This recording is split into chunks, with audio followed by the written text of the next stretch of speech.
My favorite memory from the Gelato project specifically was exploring different creative avenues that I'd never explored before. I introduced the Making and Meaning alphabet, and it consisted in looking at new ways of making. We have 4 different faculties teaching 4 ways of making and 4 ways of representing. The students this year, they're learning from Rhino to Grasshopper to AR to Cinema 4D to ZBrush, which is a sculpting software.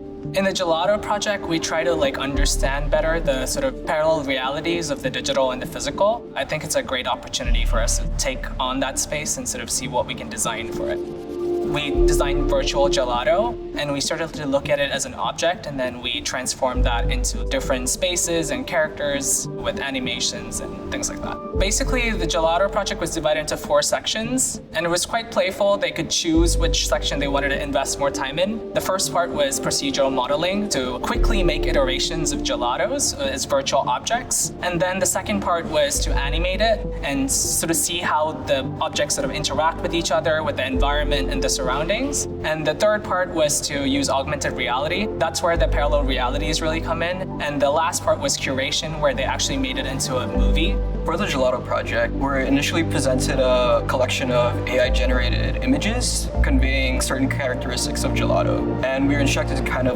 take some of those characteristics that we liked and incorporate that into a digital model. We exported these digital models and imported them into an augmented reality software that places the models that we made into the real world, kind of like Pokemon Go. For my project, I decided to play with the idea of small versus big.